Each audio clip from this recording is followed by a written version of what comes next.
What's up guys, Brandon here from Harris Decals. Today we are in the DTG shop. Today I want to show you how we print and prepare our direct-to-garment shirts. Last week I was printing some shirts and the quality just wasn't quite where we wanted it to be. So after troubleshooting and lots of research, I want to show you what we found to make our prints even better than what they were before. Last week I was printing these shirts and you can see these little black dots in the white ink. I'm not sure what was causing it or the culprit was. We did a bunch of research and I found out that it was actually moisture in the garment still causing these dots to appear like they are now. And I'll show you how we fixed that. You can also see we did a lot of test prints to figure out just what was causing that fiasco in those prints. So we went through a lot of trial and error trying to figure out what was causing those dots in the shirts. I don't know if we were putting too much pre-treat down, if we weren't drying it properly, or even if our printer settings were wrong. So first thing I did is I started at the basics. I went and calibrated our pre-treat machine over here to put down the proper amount of pre-treat.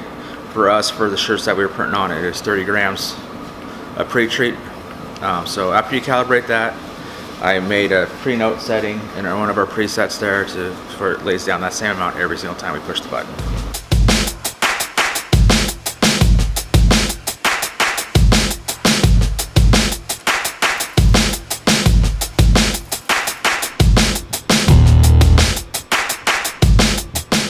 So like I said, we calibrated the pre-treat machine, 30 grams of pre-treat per shirt. For hoodies, we went ahead and doubled that. So we do 2 passes of the same amount on our hoodie. So we are using Brother pre-treat in our Schulze pre-treat maker 4. And then for drying purposes, we use our heat press. We just got this heat press not too long ago. I want to do a full review on that here in a later video. But so far we're liking this heat press. It's a DTS station from All American Print Supply. It's a pneumatic air press. I like it a lot. So we're drying our t-shirts to what Brother recommends, 360 degrees for 35 seconds. Since we were having the moisture issue, I kind of went and bumped that up to a full minute.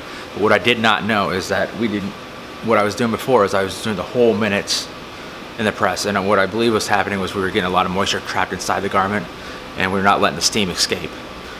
So after a lot of trial and error, I broke that down into 4 15-second increments. So we'll go ahead and get the shirt on the heat press here and we'll get this thing dried.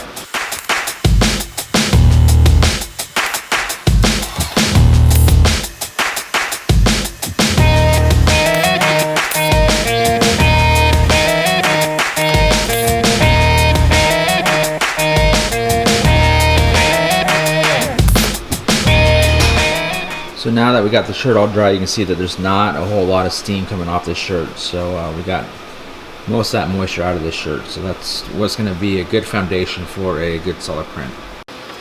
One thing I want to point out is we have this little Teflon cover over our heating element of our heat press.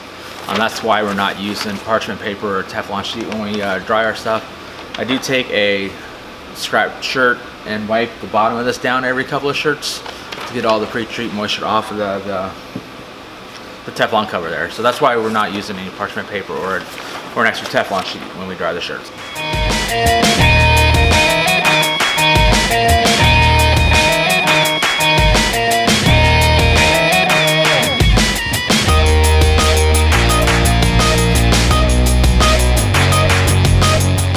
Alright, so I got our shirt loaded, I got our artwork pulled up and sent it to the printer. As far as print settings, what we found best that works for us is I do a highlight of 6, a mask of 3, then I do a 2-color pass of white and a single pass of color, but I pause between each of those passes for about a minute. It seems to work really well for us. I like the quality that it puts out doing it this way.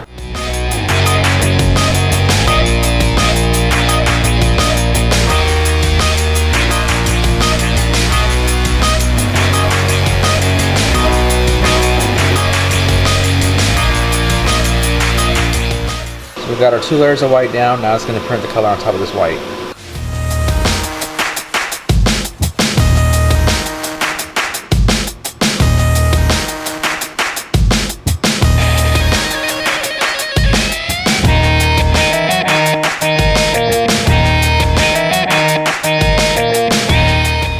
As you can see, the print came out awesome. Now all we need to do is get it off the printer, throw it in our tunnel dryer to dry.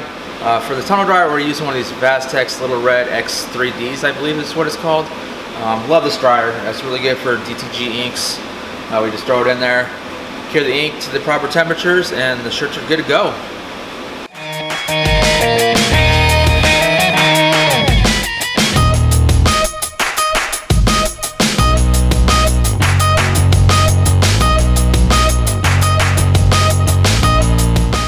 Alright, so I want to finish up with these shirts, and I want to take you along and show you how we do the hoodies. As you can see, we're doing red shirts for this order. They also had some black ones that I've done previously. These same settings work for black hoodies. I know most of you guys are probably printing on black. It seems to be the most common color to print on nowadays. So I'll show you some of the results with the black stuff that we've done earlier, and we'll go from there. I printed a bunch of black shirts for this order prior to figuring out these new settings. Once we figured out the new settings, I printed on a hoodie and noticed that the hoodie print looks so much better on the hoodie than it did on a t-shirt, which is normally the opposite. So I went ahead and tried it on a t-shirt, and it came out phenomenal. So I went ahead and reprint all the black shirts for this order with the new settings. I'll show you what the old ones looked like, and I'll show you what the new ones look like on these black shirts, and we'll see if you can tell the difference. So here is the shirt with the old settings. As you can see, the whites are not as solid, and colors just don't pop. I mean, it doesn't look bad, but we know it could be better. Then with the new settings, you can see the whites are solid, the reds and the yellows just pop off this shirt, and it looks so much better than the original one.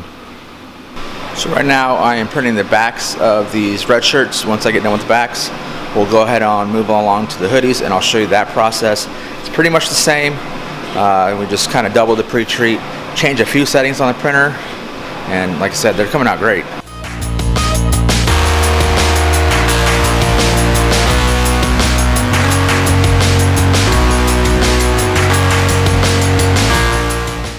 Guys, I just got done printing the last of those red shirts. Now I'm moving on to the hoodies.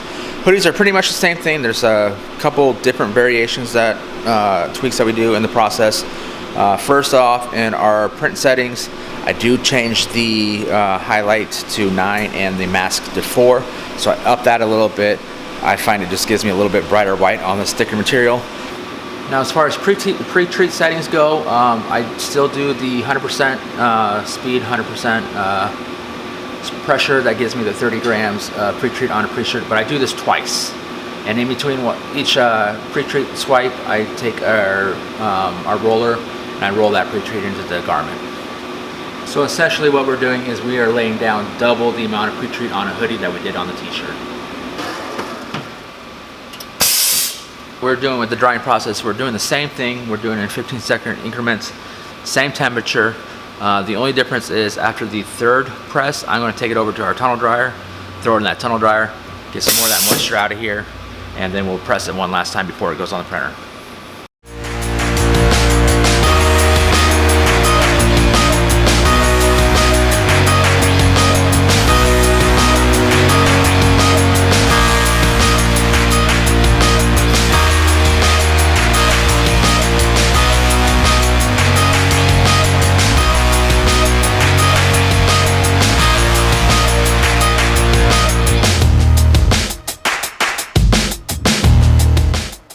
Okay, now that it's off the tunnel dryer, we're going to take it back to the heat press, press it one more time before it goes on the printer.